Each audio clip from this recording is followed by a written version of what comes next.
Hello guys, happy Utamaduni Day. It's a lovely day. The sun is out. Everything is looking cool. So, welcome to the show Unscripted. This is your host Demba, and today, Juogio Yeni Agothom. When I say that, it means that the gods have actually allowed me today to play the traditional way, because it's not an easy thing to really get the courage to do this. In the past, it was a taboo for a woman to touch the nyatiti. But now, if you see me doing this, it is only the men who are to do this. So we've come a long way. And where we are now, we must say we have tried to really support our women, but not in the level that it should be. Because as a nyatiti woman player, I'm still really struggling to make ends meet. So today I'm just going to give you a little show of what I do with the nyatiti, and I'm going to be teaching you about the nyatiti instrument. From wherever you are watching me, this is Demba. Welcome, guys. This is my nyatiti. It's actually, I was joking about selling it today. The reason why I was saying that is that sometimes as musicians, we really go through a lot, just trying to uphold this genre, the genre of the Luo music. That is like Benga, there's nyatiti, there's Orutu, there's Nyangile, and there's Ohangla, which is now even fading away because people really don't even know what Ohangla is. So me, I'm coming in with my nyatiti. It's made of wood. I don't know why they called it the nyatiti, but okay, in Luo it's nyatiti. You pronounce it as nyatiti. So because we have been urbanized a little bit, we say nyatiti, but it's nyatiti. So if you can say nyatiti for me, that will be better. My name is Christine Demba, and this is my nyatiti. It's made of wood. My teacher told me that this nyatiti has like 5 different types of wood on it. This is 1, this is 2, this is 3, this is 4, and this is 5. So it has 5 different types of wood, and mostly the one at the back is just a log, and it is carved until it has a resonator like this one. So it's not an easy job. I've seen him do that. My teacher is actually a nyatiti maker. He's called Charles Omenda. So just as I've said, the resonator is a different type of wood. This is a different type of wood on the hands. And then we have the top part, which still carries the whole engine. This is where the tuning is done. And I see my friend Macadam has evolved the nyatiti into a beautiful thing, and now it has pegs, which is really amazing. And I think I'll have one of mine having pegs, although I prefer to play without the pegs. So the nyatiti is tuned. Actually, it has its very natural, special tuning that goes, as in its standard, doesn't change. Although it may change depending on the band you're playing with, maybe if you're playing alone. I have tried to look into the tuning part of it, and I realized that the traditional tuning is different from now our urban tuning. There's a high note that we are adding, maybe just because of the guitars, because we have to play with the guitars on stage. But the traditional nyatiti is on a beautiful tune, and it's tuned like this.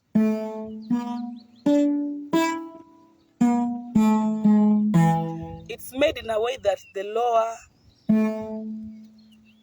upper answers to the lower. The nyatiti is a talking instrument. It talks and it asks and it answers. It talks and it's a beautiful thing. It's a combination of two, which to me is just female and male. So these, my teacher told me, are the female, and these are the male. Don't ask me why, but that is what I was told. I'll explain that later. So, just introducing my nyatiti, it's called Maria. I named it after my great-grandmother, Maria Mnyendo, who was a very lovely woman. And she died long time ago. I've had beautiful stories about her.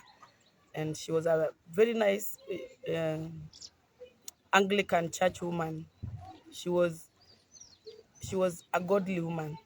So if I name my nyatiti after her, it means that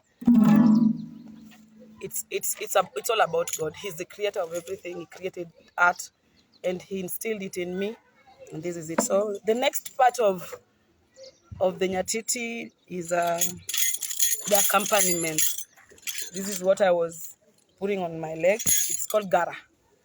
So gara goes along with oduong, the ring that is on top here, and the ring goes here. So the ring is what gives the nyatiti its kick. Without that, then the nyatiti cannot be the nyatiti. So I have been in the village trying to see and learn and to just know more about the nyatiti, and it's been amazing because the old men, my friends, I can't say now old men, those are my friends. I have a bunch of them that we sit with on occasions and we discuss matters of the nyatiti. There's a group of nyatiti players in Sia called Kombunya Nyatiti Group. And it has a lot of people playing the nyatiti, and mostly men. Of course, I'm always the only girl. And they have embraced me, and the oldest, I think, is 85 years or 90, who still even rides a bike to come to meetings to very far places. He's still very strong. He's called the El Kamatara. So with this, I just wanted to introduce to you about the nyatiti, and now I'm going to tell you about the nyatiti and the Luo culture. Nyatiti in the Luo culture was used to bring happiness. Even in mourning, it was just used to bring happiness and to bring compassion, and when someone died, they would call the nyatiti guy and he would bring happiness into the home, and that would be like chasing away the sadness in the home, which is a good thing. And when there were nyombo, which is the peleka mahari, when there were so many other types of events that the Luos used to have in the past, they would call in the nyatiti guy, but by then it was a taboo for a woman to touch the nyatiti. So I'm just going to give you a little bit of my sweet melody of the nyatiti.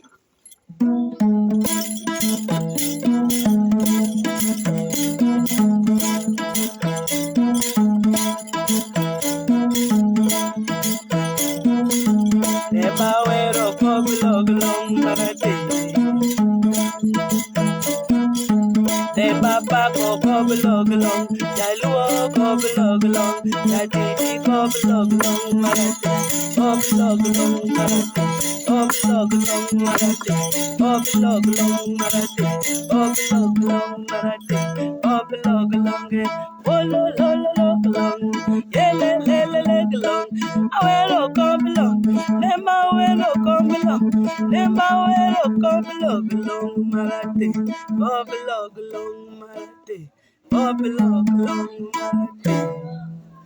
So that is just a little bit of the sound of the nyatiti.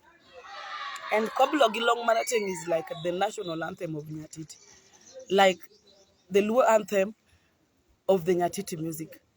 Because I think nobody doesn't know Koblogilong Marateng. That is, it's something that even if you've never heard of it, if you're a Luo, the moment you hear it, you'll be like, this is nice. So the rendition of it and what it has evolved to has become so nice in our culture right now that I think the beauty of it is what is going to be the future. Because the next generation needs to know about this. Our children need to know about their culture. Our children need to know that they can trust us enough to tell them the truth about what we experienced in the past. But if we don't have any stories to tell our children, what will we tell them? What will we tell them? So ladies and gentlemen, again, I welcome you to this show. This is Unscripted by me, your host, Demba. And today I brought in my nyatiti to teach you guys about it. The nyatiti music as I have seen in the village, because I've been in the village with my old beautiful buddies who have been there all through the years playing it, having that relationship with it, and they know it better than I do. But I have sat at their feet and I have learned a lot just by looking at how they play, the technique, looking at the sound, because I wanted to know the difference between the sound in the urban sect and in the rural sect. So when I went to the rural, I went to the village, and that is where I learned, yes. But when I was going first to learn, I was going for the basics. So after I got the basics, I got out, and then I came to the field, and I tried playing my basics, and I couldn't really manage to hear myself playing it better than I had it in the village. So I had to go back to the village again for the second time. But this time around, I just wanted to understand more, to listen more, and not play, because I realized if I listened, I would know. So the Nyatiti tuning starts from down. This is an A, B, this is a D, and this is a E. This is a B, this is a A, this is a G sharp, and this is a E. So in that setup, you will find that sometimes when you want to play with the band, you have to just put it a notch higher. So the A becomes a sharp, the B becomes a C, something of that sort, so that at the end of the day, you will find that this and these are E flat and these are E sharp. But on the normal tuning from the village, I realized it's just A, B, D, E, and then there's A, this is A, this B, A, G sharp, and E. This one answers to this. This answers to this. They are the same in a way. And then this is the E and the G sharp. This is an E, this is an E. But they still answer to each other. That is why when I play this, you can listen. It answers.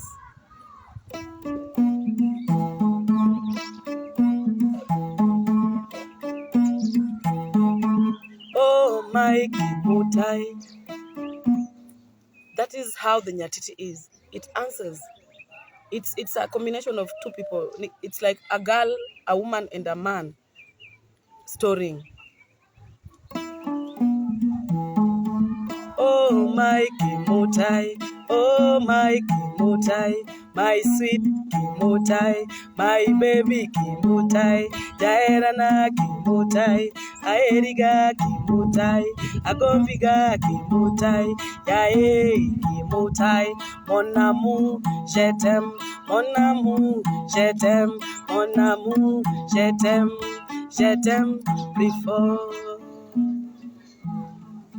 How beautiful is the Nyatiti? How beautiful is the Luo culture? Now, as I have told you that the Nyatiti has evolved, right now I'm in Nairobi with my Nyatiti, not in the village anymore, and I'm trying to make ends meet, maybe playing my Nyatiti, because this is the only job that I know. This is the only job that I have now. There's nothing else I am doing right now, although I would have wanted to, but music really takes a lot from you and people don't understand. It's just like any other job. Even painting, you have to be there. Even in whatever it is that you do, you have to be there for it. And I believe that success is always just looking at one thing and focusing on that one thing, no matter how hard it is. So many people who succeeded on things never succeeded because they were going around looking for other things because one was not working. They're just focused on one thing. So I believe that the Nyatiti will come to the point where it is celebrated for what it truly is. Because she's such a beautiful thing, you know. And if we can embrace this, if I was inspired by Anyango Nya Japan and the likes of my friend Susanna Oyo. And when I saw them, they were my mentors and they didn't know. But when I saw them playing the Nyatiti, I was so amazed. And I was like, if this girl from Japan, she could come and learn my language and learn our culture and take it back there, then who are we? We are a lost generation because We are the people who are supposed to go and teach them and come back, because it is our culture. So that challenged me, and that is why I picked up on the Nyatiti immediately. But that came after I had had interests. So I picked up the Nyatiti immediately and I said, no, I will not let this go like this. I will carry this to the next generation. But right now I have been knocking on doors. I have been talking to producers. I have been trying to talk to people and tell people, this is what is happening. I need these resources to do this, to get into the studio and to get my music out, because this content needs to be out. I know, yes, it will come when God wants, but at the end of the day, I believe that when you have a system that pushes you up, then you go faster. Climbing is not easy, but when you have a system that can pull, that is what I have been going to these producers, trying to tell them, just listen to what I have to do. Listen to my content. See what you can do with it, because producers are the people who dress our music, our lyrics, our compositions. They dress them so well. They marinate them in beautiful renditions, and then they give it out to the world. So when I believe that a producer can bring change, and I go to a producer and I tell them, this is what I have and this is what I'd want us to do, but then I see that this producer is not really buying my idea, I tend to always feel so bad. Sometimes I just get back and I say, okay, one day it's a jeeper. But at the end of the day, I believe that speaking is good. So that is why I came today. Just urge you guys that as we are celebrating this Utamaduni, my fellow Luos, Kenyans, this is one thing that should not be thrown away. This is not one thing that should be left to rot. And if our generation, people like Makadem, my friend Makadem, Rapasa, there's Daniel Onyango, there's Judith Bwire, Namacheke. She's a Luya and she has embraced the Nyatiti like her own. We have the people from Luya land playing the Litungu. We have the Obokano in Kisi. We have so many other things. We have beautiful instruments all over the world. We have the drummers there at the Giriama drummers. I have my friend there who is called Mackenzie. Plays beautiful drum, but right now people are sitting at home with art, like art is nothing. I pray that on this day, as we celebrate this Utamaduni Day, let us try and embrace. Let us try to love. Let us try to conquer ourselves back. Because I believe that we have been brainwashed so much in a way that we are forgetting about our culture. We are forgetting about what made us who we are. We are forgetting about our people. We are forgetting about our foods. We are forgetting about even our own medicines that worked for us. We are forgetting about our heritage. And our people without roots are dead people. So it is time that we must go back to our roots. Each and every one, each and every culture, each and every tribe. So that as we come into these mixed marriages and as we meet on these podiums and political podiums and the churches, let us come not with that mental thinking of this is my enemy, but no, this is my fellow Kenyan with a different culture that should be embraced and get to know. Because at the end of the day, when you marry a Luo and you are a Kikuyu, you will have to carry your Kikuyu culture and come and teach us at the Luo lakeside. And if you Kikuyu guys marry one of us, they are representing all of us. That is why we are coming back to our roots. As you celebrate this Utamaduni Day, remember our culture, remember our people, remember our heritage. Asanteni sana. I love you.